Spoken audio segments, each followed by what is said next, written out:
You all for coming. Rivka and I really enjoy coming here to Ashkelon.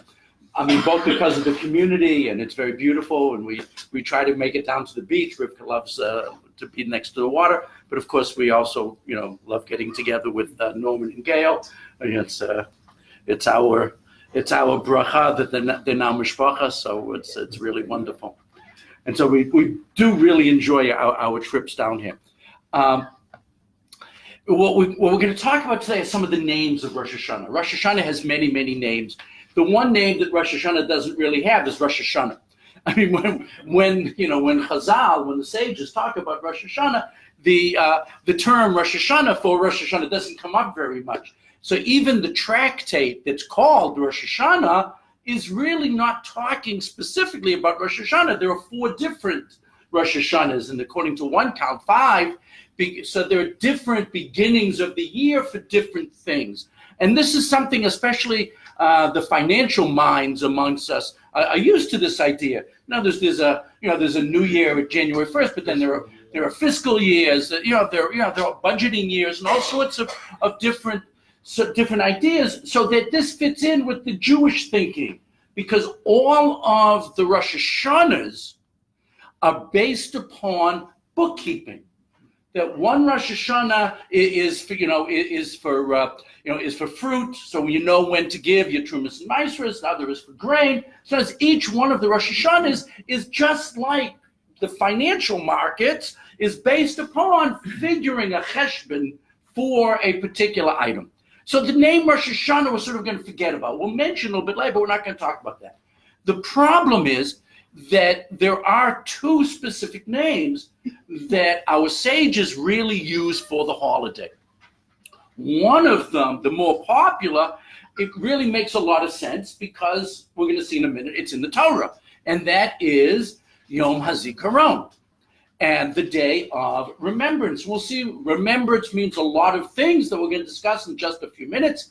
A lot of the English stuff on the back is about the concept of memory. I wish I could sing. I'd sing memories for you, but okay. The new movie Cats is coming out, so you can see it. But the other name that comes up, and this is like the quandary that I want to deal with, is what do we mean by Yom Hadin? The term Yom Hadin does not appear in biblical literature at all, and it's become a name in many of the tefillot. Badin, B'Yom Din. This has become a major concept of the holiday, that it is a day of din, judgment, justice, however you want to exactly translate the term. So where does that come from? And it's going to take us a few minutes to get to where it came from. And I want to start with another problem about Rosh Hashanah. Every Chag or every special day, it's true for Rosh Chodesh also, it's not a Chag, and Shabbos is not a Chag. For every special day that has Musaf, we have a davening, a tefillah, that has 7 brachot. And the 7 brachot are very simple. We're used to, Shmona Esrei, which really is Shah Esrei. They added a 19th, but that we understand. There's 3 blessings in the beginning, 3 blessings in the end. We're going to talk about those blessings in just a minute. And there are a dozen in the middle, which constitute the basic needs of humanity. That's what those 12 blessings are. At some point, around the year 100 of the Common Era, the rabbis saw there was a problem, and they added a 13th. And that's the one negative blessing in the Shmona Esrei davening. And that is to get rid of bad guys in our community, specifically people that are informants, specifically. But it also talked about minim, talked about heretics, but it's to get rid of the bad guys. All the other stuff is positive, and one is, could you please get rid of the bad guys? But let's talk about the normal 7 for Shabbat, Chag, Musaf. 3 at the beginning are always the same. We're going to see in a minute in the Mishnah what those 3 are. And the 3 at the end are always the same. What do we put in the middle? The middle is called Kedushat Hayom. because the blessing is Baruch Atah Hashem Mikadesh something. Blessed are you, God, who sanctifies something. On Shabbat is Mikadesh Shabbat. On Chag, it's Mikadesh Yisrael, the Jews, the Hazmanim, and the special times, okay? And on Rosh Hashana, it's basically Yom HaZikaron. Is it more to it, but it's basically for the Day of Remembrance. Until we get to the Musaf of Rosh Hashana. And here's the problem. The rabbis decided that Musaf of Rosh Hashana, and it's unique throughout the entire year, needs 9 blessings. And that's what the topic of this mission is. What are the 9 blessings? Why do we need 9 blessings? So in other words, there's more than just one idea in the middle. There are extra ideas. And we're going to see, let's take a look at the first Mishnah right away at the top. Okay, Seder HaBrachot. This is the order of the blessings in Musaf for Rosh Hashanah. Longest tefillah of the year. Without question, far and away, the longest tefillah of the year. And it says, Omer Avot, that's the first blessing, the blessing about our patriarchs, okay? Then Gevurot, Atah Gibor, you, God, are mighty. I guess that's a good translation, okay? Powerful, whatever.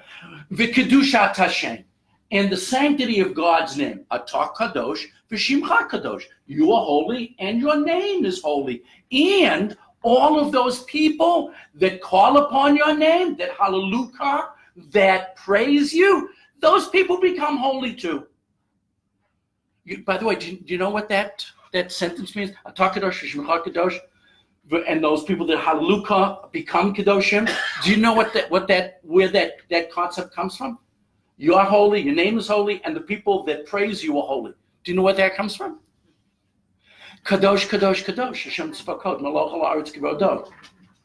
That you, God, are holy, holy, holy. What are the 3 holies? One is you are holy, very distant, really transcendent, impossible to reach. However, you gave us a key to contact you, and that key to contact you is your name, Yud Kei Vav Kei. And then the third thing that happens that's really amazing, that we can access that Kedusha. You know, you're holy, you've got a holy name, and then you allow us to become holy by accessing that Kedusha through praising you, through connecting with you. Oh, okay, so that's the third blessing. And then it says, V'kolel malchiot imahem. So the first idea that we haven't mentioned at all yet, there's another thing that happens on Rosh Hashanah. And that is we coronate HaKadosh Baruch Hu as our king. And we call that malchiot, kingship.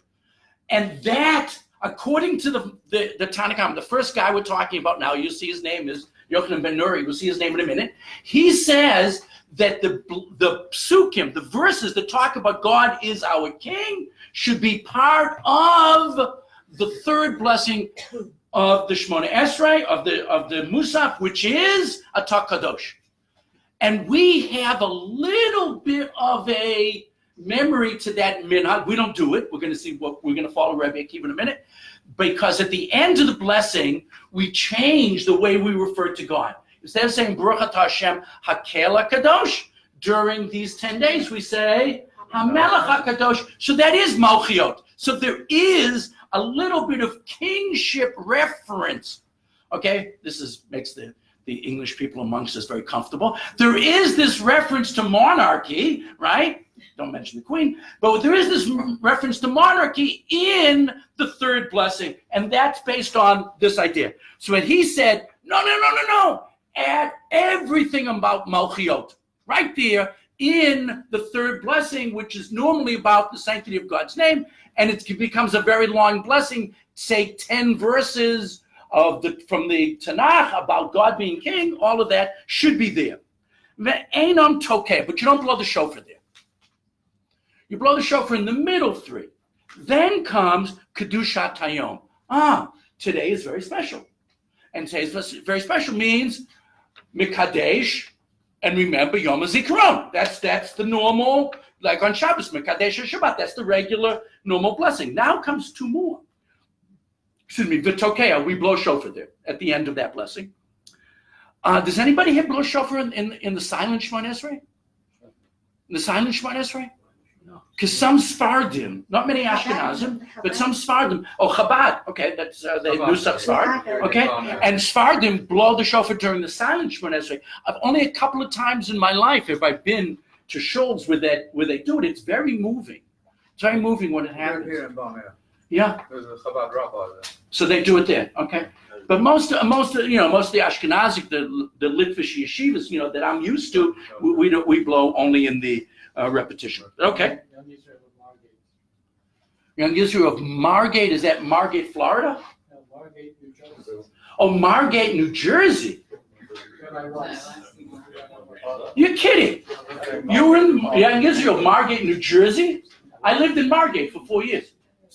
In 1979 through 83, I taught in the Hebrew Academy with Morty Weiss, who now lives in Efrat. Right. Yeah. I took his son on March the 11th. Oh, very nice. Very nice. Which son? I mean, he's got a bunch of sons. Baruch Hashem. Yes. I was about to carry in our show in London where we did the silent. Yeah, in the silent. Yeah. Yep. Well, that makes sense in London because a lot of the shuls in London were Sephardic. Remember, from 1654 till about 1880, almost all of the Jews in England were Sephardic. This is nothing to do with that. This is to do with the original founders of the shul. They were Hasidim, so they did. Okay. Kingsway Jewish Center. I'm sorry? The Kingsway Jewish Center. No, it's a nice minhag. It's a nice minhag. I blew shofar for 40 years. I just stopped. Now in Eretz Yisrael, no one's asked me. So, I mean, I would, but no one's asked me. So, okay, here we go. So the first we have. We have Kedushat Hayom, you blow. Then we have Zichronot, which is what we're going to talk about, the verses of memory. Then we blow again, Shofar, 10 verses about blowing shofar. Then we blow, okay? And then come the last three blessings that you're used to. The first one is called Avoda. We call that Ritzeh. The next one is Hoda'ah, Thanksgiving. We call that Modim.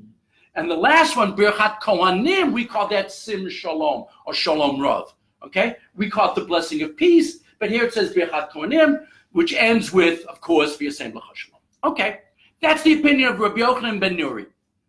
Amalo Rabbi Akiva. Rabbi Akiva doesn't like that. The reason Rabbi Akiva doesn't like that is each one of those concepts, Malchiot, Zichronon, and Shofar, should all get shofar blowing. So therefore, he wants to put Malchiot, he wants to move Malchiot. Says, Im Eino Tokea Malchiot, Lama Hu Mazkir.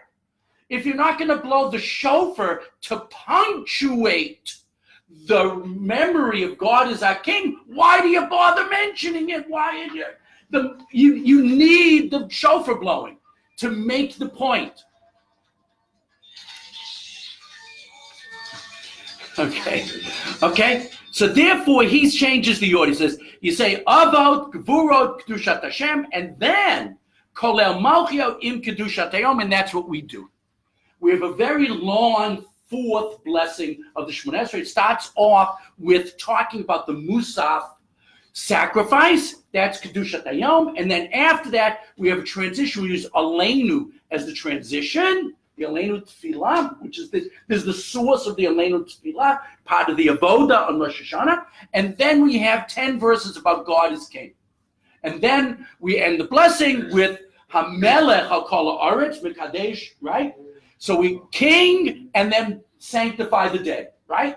And then we blow shofar. That's what we're used to.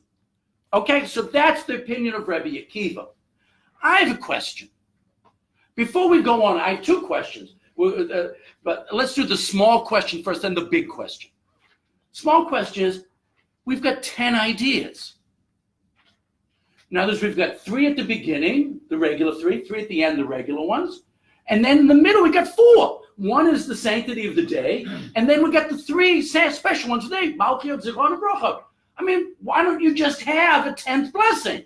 That's why did the rabbis, did they run out of budget?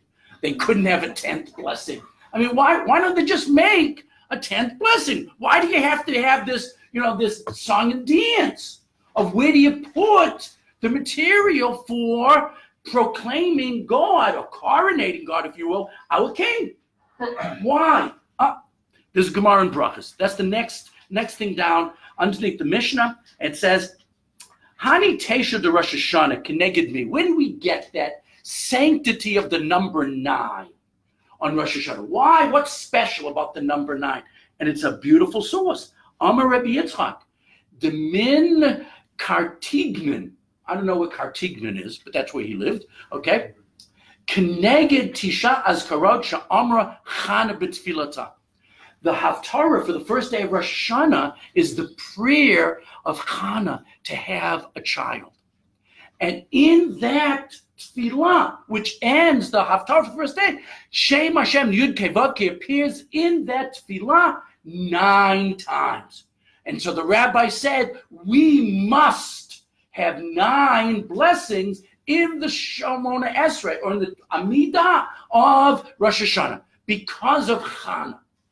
Now, let's step back for a second. This has nothing to do with the shir, okay? But because the shir is about the names of Rosh Hashanah. Why is Chana so important? Chana is so important for the same reason that Sarah is important and Rachel is important. The laning on the first day is about Sarah giving birth to Yitzchak. The Haftarah on the first day is about Hannah giving birth to Shmuel. The Haftarah for the second day is all about whom?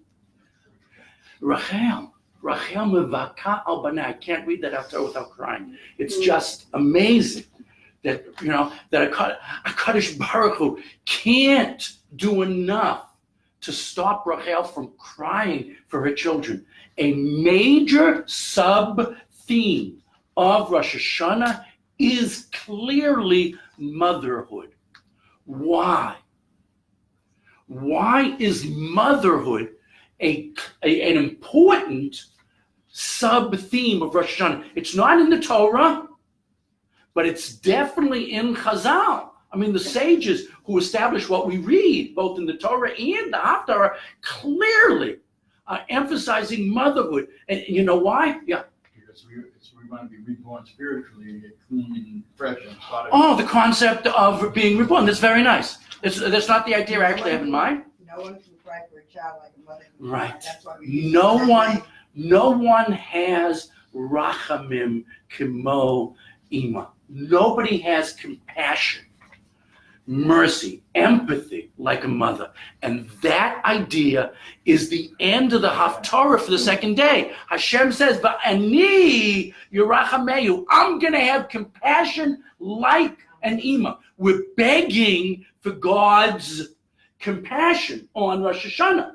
And so the dugma, the paradigm for compassion is mothers. So we're saying to HaKadosh Baruch Hu, you're not just our Abba, you're also our Ima. Remember, what's the word in Hebrew for compassion? Rachamim. What's the root of that word? Rechem, which means womb or uterus. I'm sorry? This idea is very, very powerful. It's an extremely important sub-theme on Rosh Hashanah. Maybe we can talk about it some other time, but I just had to get in there, and it comes into what the number 9. But here's the real problem. Where did kingship come from? In other words, my real question is, why do we call Rosh Hashanah Yom Hadin? But the rabbis, before they get to Yom Hadin, said, we've got Shofar out, we've got Zichron out. You know what? We also have Malchiot. Where did Malchiot come from? Where did the rabbis get Malchiot? It's not, there's only 2 psukim that describe Rosh Hashanah in the entire Torah. One I have here, the other is very similar. It doesn't have the word Trua in it, but it's very similar. It's in Pinchas. Only 2 places in the whole Torah that they talk about Rosh Hashanah. And so here's one of them. And go down where it says Vayikra Chav Gimel. It's actually the fourth source on the Hebrew side. And this is in the middle of chapter 23 of Vayikra, and Parshas Emor is also called Parshiat HaMoadim. It's the section about all the holidays. All the holidays get mentioned. Here we go. Daber b'nei Yisrael lemor b'chodesh hashvi'i be'echad l'chodesh, in that 7th month, on the 1st day of the month, yeh lachem Shabbaton. Okay, a day of ceasing labor.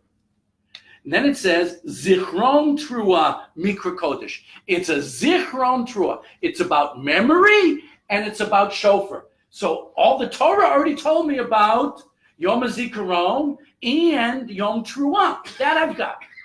But I'm missing, where did the rabbis get Malchiot? And once we get Malchiot, you're going to see it's going to be a short leap from there to Din. But let's see how that works. And the one who talks about it is the Ramban. The Ramban was bothered by this issue, and he brought up this idea there in Vayikra. This is his parish on that pasuk we just read. Okay? The Ramban. Zichron Trua. However, how do you want to translate it? Memory of blasting. Memory of shofar notes. Memorial of something like that. Psuke Zichrono, Psuke Shofrot. Lizkor lachem akedat Yitzchak shekarav tachtav ayo lashon Rashi. So in other words, the memory of the shofar notes specifically is referring to akedat Yitzchak, because akedat Yitzchak ended up with the sacrifice of this ayil, of this ram, and that ram had 2 horns. One of those horns was blown at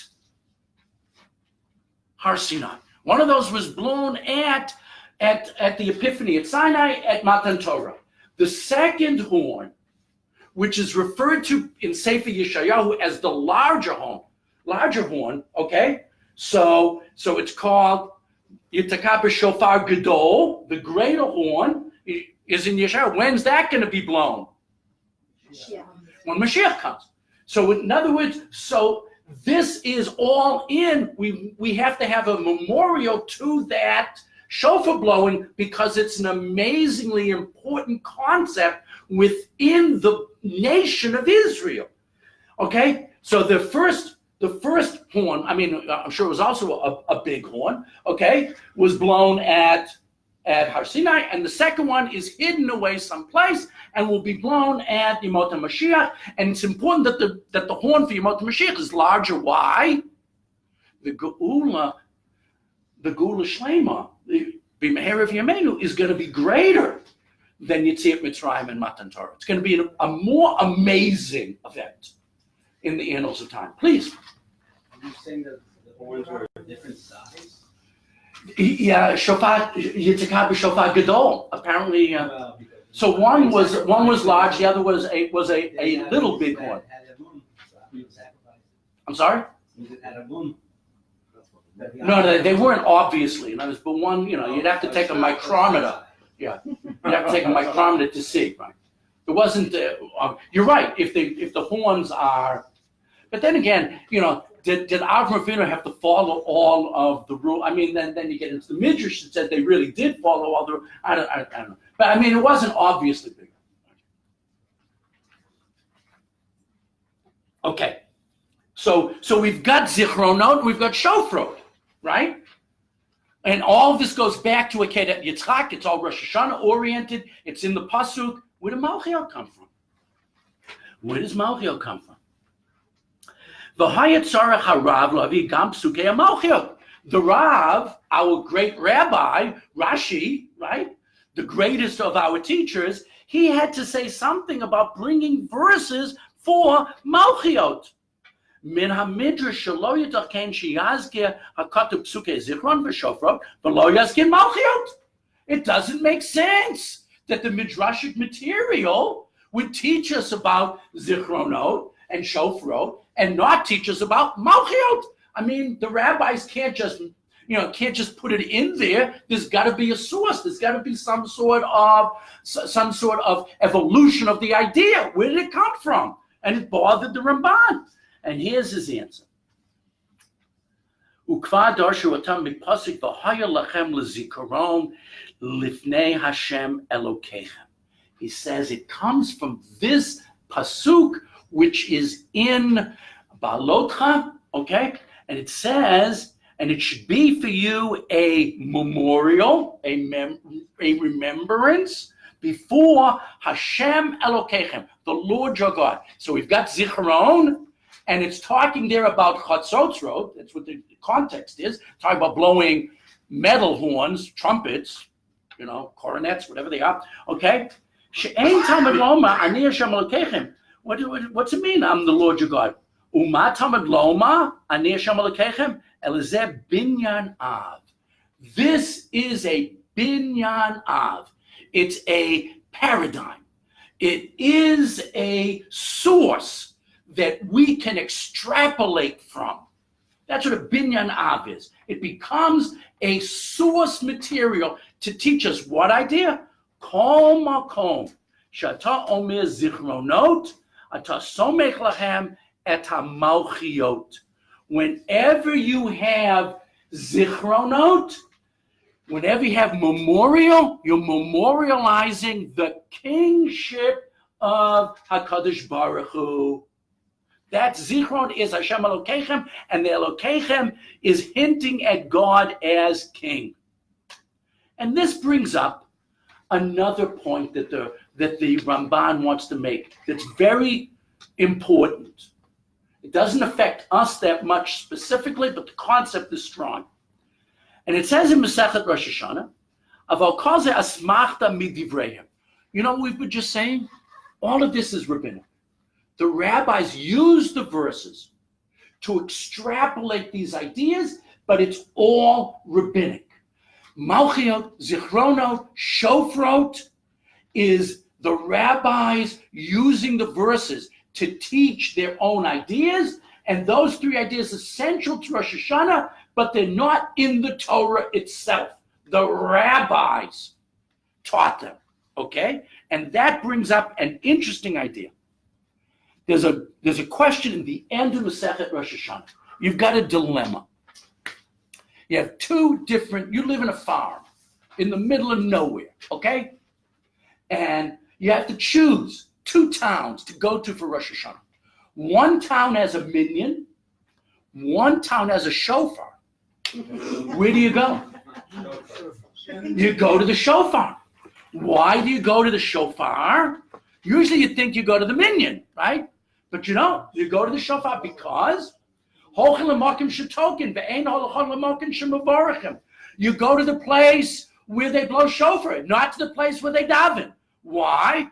Pshita, it's obvious, because hadiraita v'hadirabbanan. Blowing shofar, the Torah told us we have to blow shofar on Rosh Hashana, so go to a place that has a shofar. To daven on Rosh Hashana, that's rabbinic. It's a beautiful thing. Doesn't necessarily have to be so long, but it's a beautiful thing. It's a beautiful thing to daven on Rosh Hashana, have a nice minyan, and I always like the drasha.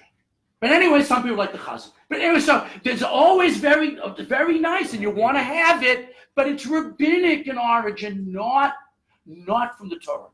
So the rabbis are saying, or the Ramban's explaining, that the rabbis decided pedagogically what is really important to teach you about Rosh Hashana. And what they use to teach you is based upon 3 ideas.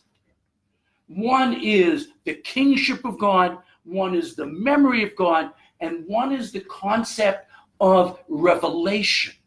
Because when you look at the verses for shofar, all of the verses shofar represents when a Kadosh Baruch Hu became seeable, became known, became visible, if you will, to humanity. That's what the shofar represents. So those are the 3 ideas. what hasn't come up yet? Where's din? In other words, if you look in many prayers, we continually talk about Rosh Hashanah is Yom Adin. It's a day of judgment. But so far, we got no din. Where does the din come from? Okay. We're on the horn. Whoa. A large horn and a small horn, right? And here we go. Rosh Hashanah mentions it for the first time. And here it comes. Be'echad b'tishrei Rosh Hashanah l'shanim. L'may hilchata. Rosh Hashanah is the beginning of counting years. Well, so is Nisan, by the way.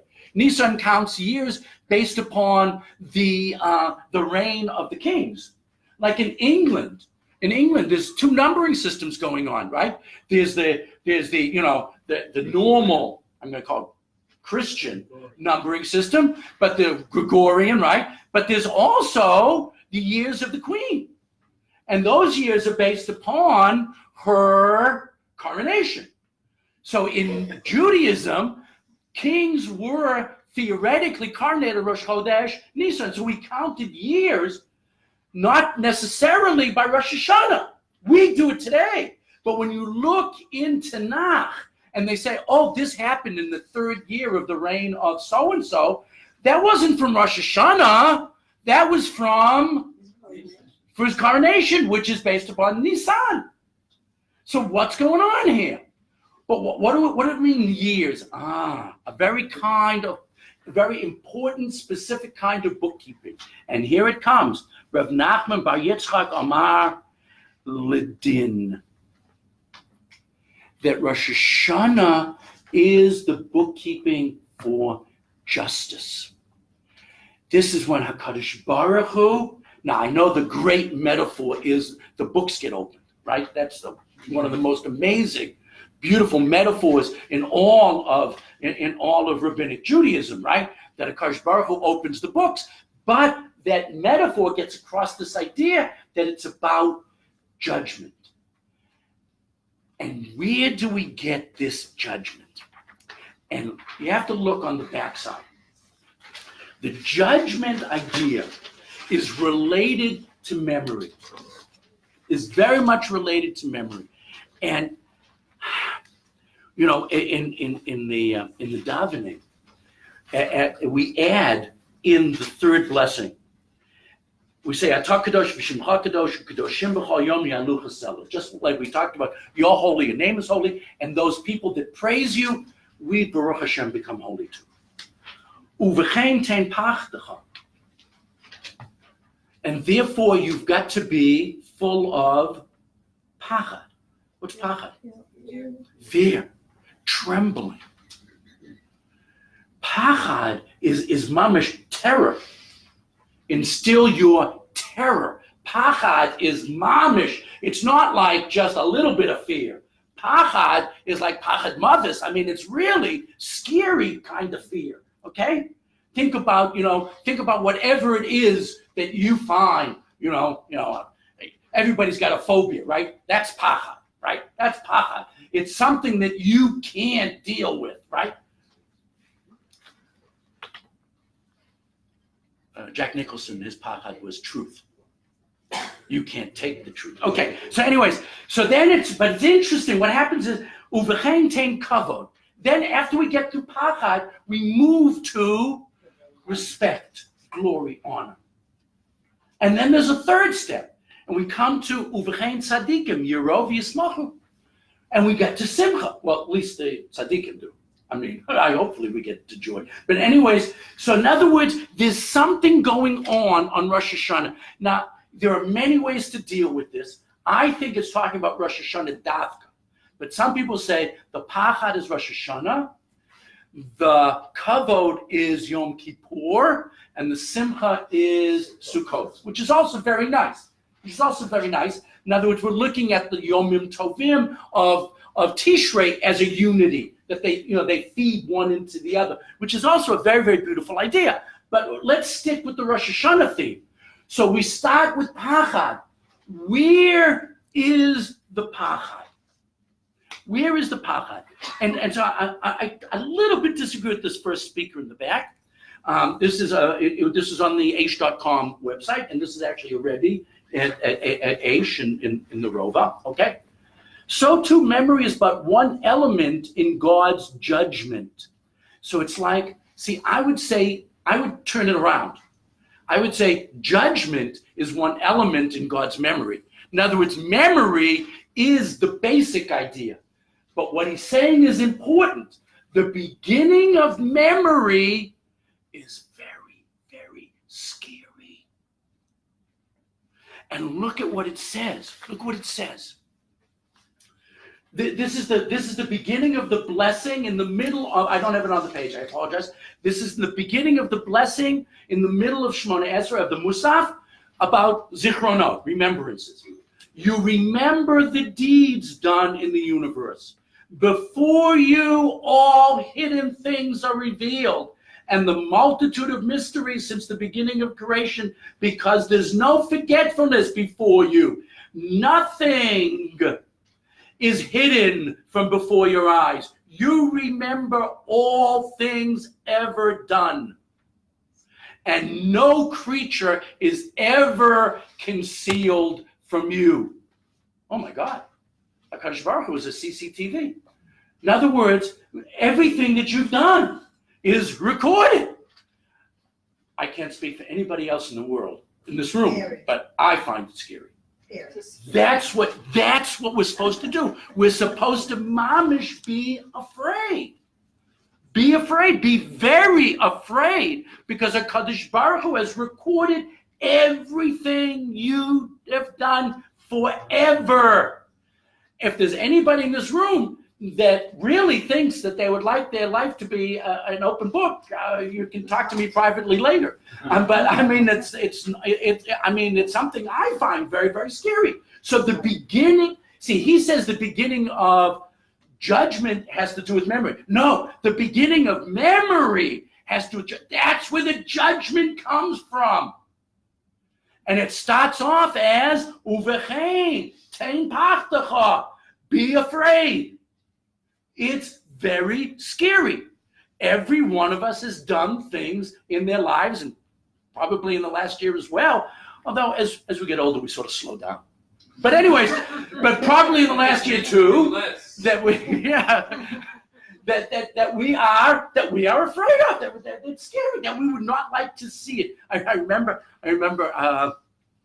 when I was I taught in a high school in Riverdale many years ago, and one of the Rosh Shiva was Bari Chait. I don't know if you know Rabbi Baruch Chait. He was one of the rabbi's sons. He was a very good singer. He lives in Harnof now. And but he used to say to the kids, he said, when you come to Olam Haba, they sit you down and they show you a videotape. And it's got slow motion, and it's got stop action, and I mean, the idea is very scary. The idea is very scary, and that's how it begins. So the beginning of Zichronot is where the judgment comes from. It's all from there, and like I said, that's why I would change the language. So too, memory is but one element of God's judgment. But no. It's really God's memory is the uber theme, if you will. Okay, and judgment is one of the things in that theme. And then it says, why is it the most specific time of Rosh Hashana? To understand this, we need to take a deeper look at memory and all its implications. Memory itself appears on two levels. This is very important. And Chazal not only understood it, sometimes when we look at the material written by Chazal, we forget how well they understood human nature. It's amazing that, I mean, their comments about the Torah and about science, but are always enlightening and also, quite amazing. But when they start to talk about human nature, it's like they mamish understood. They really got it. And it's not a coincidence that most of the great psychiatrists and psychologists are Jewish. I mean, it's just part of who we are. It's not only in our DNA, we also get it from our mothers. But okay, that's something else. So anyways, so memory itself appears in two different levels. There's technical memory, which remembers particularly observed phenomenon, the pothole on the road, the cheap takeout place, okay? This is an ability shared with most living organisms. I never saw, like snakes go into the cheap takeout place. But it's like, hey, buddy, okay. But there's the idea of remembering things that are for either safety or things of that nature. All organisms have that, but we have a filter. And that, the memory that we're talking about is the conversion of an ephemeral event to something that becomes permanent. And I have to be honest, this is something else about aging. Our memories aren't as good. But what is amazing about, and I'm not even talking about Khalila, Alzheimer's or dementia. I'm not even talking about that. Generally speaking, we get memories we can see differently than when we were younger. It's just a remarkable phenomenon, but it's an important phenomenon. We are able to filter memories in such a way that we can see things that happened so long ago as if they just happened. And it's really a remarkable phenomenon, and this is something that is part of who we are as humans. I want you to know, when I used to teach in middle school, I made it a big point that the kids should always review what we did in class that day. I wasn't big on big homework assignments. It had to do with some of my popularity. But anyways, I wasn't big on long homework. But the important thing was that in the class, they had to, and I would give them review sheets, they had to review more than 2 hours after the class. They had to answer questions about what we did in class. They were relatively simple, but what that did was something very important. It moved the information from short-term memory, which might not be retained, to long-term memory, which hopefully they keep with them for a while, until the test at least. But anyways, but it would move the material. And this is something that's very important about memory. There is that multi-level aspect to it that is true. And Rabbi Lopriansky is pointing it out. And and it's very important that we see memory as working on those different levels. Now I want to, I think, go a little bit deeper. And I want to take a look with you what Rabbi Lichtenstein Alav Shalom said.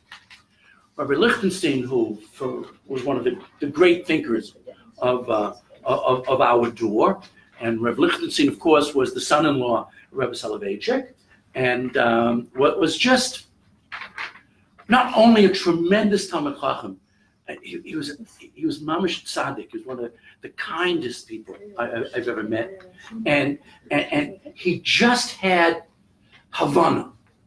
He just understood things, and it was just sometimes you see a great Talmid Chacham and they talk about things and you say to yourself, really, what planet did they come from? They know all the stuff, but they don't necessarily apply it, to our lives. What happened with Rabbi Lichtenstein was just amazing. His ability to apply the Torah information to real life situations was just absolutely amazing and remarkable. In the Rosh Hashana prayers, so in the bottom half of the English, in the Rosh Hashana prayers, the Anshe Knesset Gedola, the men of the Great Assembly, now this is a process that began sometime in the 5th century BCE of writing the tefillot. The men of the Great Assembly, starting 425 BC, in that neighborhood of time, started writing the prayers that we say. Defined it as Yom HaZikaron, the day of remembrance. It's interesting he says that because that's what they did. You look at Ya'aleh V'Yavo, Yom HaZikaron Hazeh. In other words, when you want to refer to the day, they use the Torah term Yom HaZikaron. In many descriptions of the day, they use Yom Adin, but in the Tefillot, it's Yom HaZikaron. Okay?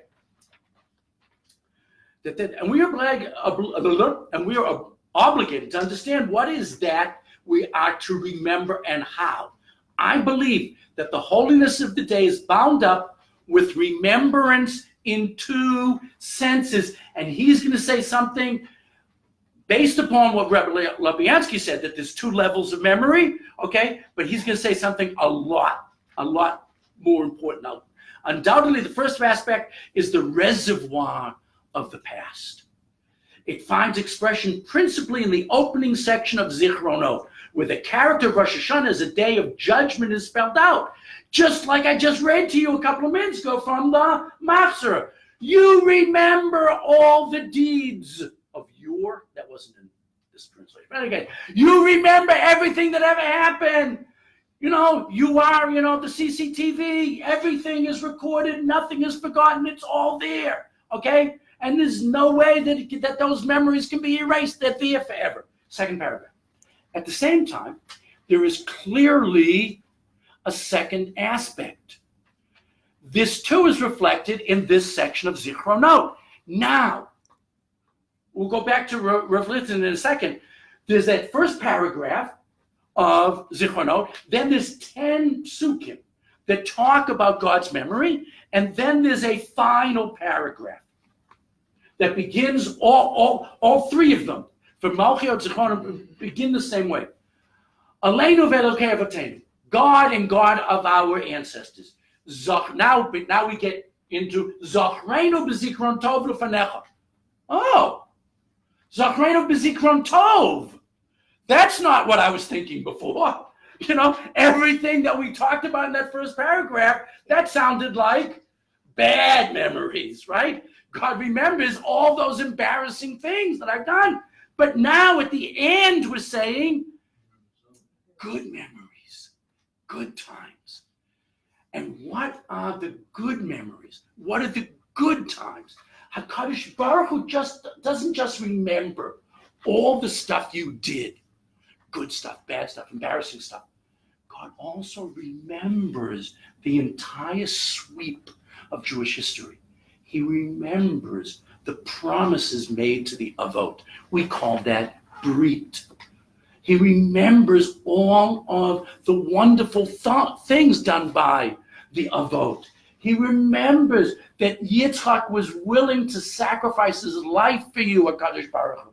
He remembers all of the wonderful things that have happened throughout Jewish history. And so we end Zichronot feeling pretty good about the fact that God doesn't forget. It starts off really scary, a pachad mamish, and it ends really confident. There's a tremendous minucha. There's a tremendous sense of warmth and comfort in the fact that we end the blessing, Baruch Atah Hashem Zocher HaBrit.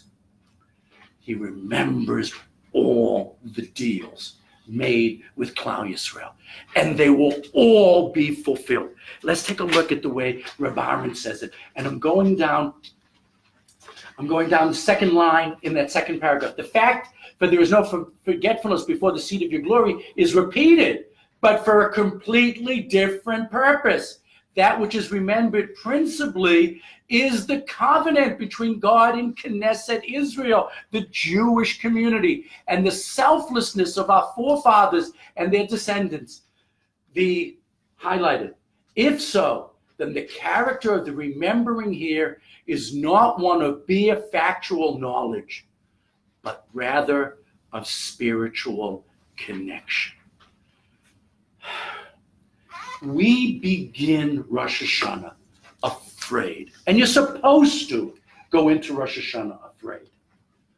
But sometime during the day of Rosh Hashanah, that's supposed to change to a feeling of warm fuzzies. We're supposed to start to really feel good about being in this eternal embrace of HaKadosh Baruch Hu. And that's where we're supposed to really go in our davening and in our relationship with HaKadosh Baruch Hu. Because that's what Rosh Hashanah is really about. It's about connecting with HaKadosh Baruch Hu. And that idea is very powerful. Look at the last highlighted material in Rabbi. We open with praise of the King of Judgment, and in the midst thereof, we describe the memory which gathers and knows and also accuses. The mere memory of those events we find accusatory. It comes across like an indictment. We feel that. But we close with a request to our God and the God of our, he says fathers, I would say parents, and thereby appeal to the supportive and redemptive memory, to the source of the remembrance of salvation and mercy from the highest heavens. Hence, both aspects of Yom HaZikaron find expression. Yes, it is Yom HaDin, but it moves from Yom HaDin to Yom HaRachamim. And the place that we remember or state this idea most carefully is when we blow shofar. Because before we blow shofar, we read this poem. It's actually Psalm 47, 7 times. Okay? You know, we read it, I'm saying we read it 7 times. In reality, we sort of mumble it, you know. But it'd be nice if at least one of those 7 you slowed down and tried to actually, you know, understand the words. Because in this poem, we state the purpose of the Zichronot in the middle of Musaf. Because what happens is, Allah Elokim Bitru'ah. HaKadosh Baruch Hu rises, ascends in the shofar blazon. Hashem B'kol Shofar. Hashem is in the note. What do you mean when we say Hashem arises? Why do we say this psalm 7 times? Because the name Elokim, name of God's justice, is in the poem 7 times. 7 times 7 is 49. Just like the 49 days of Sfirat HaOmer, we're going from a low level when we left Egypt to a high level when we get to Matan Torah. Same thing. We're going from a low level of remembering all the embarrassing bad stuff we did to a much higher level. And HaKadosh Baruch Hu is ascending. And the Midrash says clearly, HaKadosh Baruch Hu ascends from Kisei Hadin, the throne of judgment and justice, to Kisei Harachamim, to the higher seat of compassion. HaKadosh Baruch Hu transforms from Elokim on that lower seat to Yud Kei Vav Kei on that higher seat. And that's what we want the entire experience to be about. To get beyond the mistakes, get beyond what we've done wrong, and reestablish that warm, loving relationship with Avinu Shebashamayim. That's what we want to happen, and that's the way the rabbis wrote the Musaf Tefillah. We start with Din and move to Zichronot. We start with judgment and move to Rachamim. And that's the way we want our Rosh Hashanah to unfold and to develop.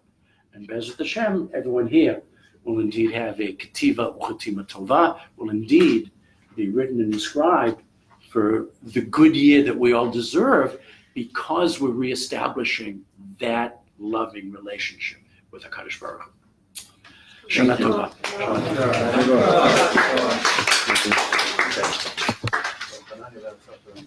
Thank you.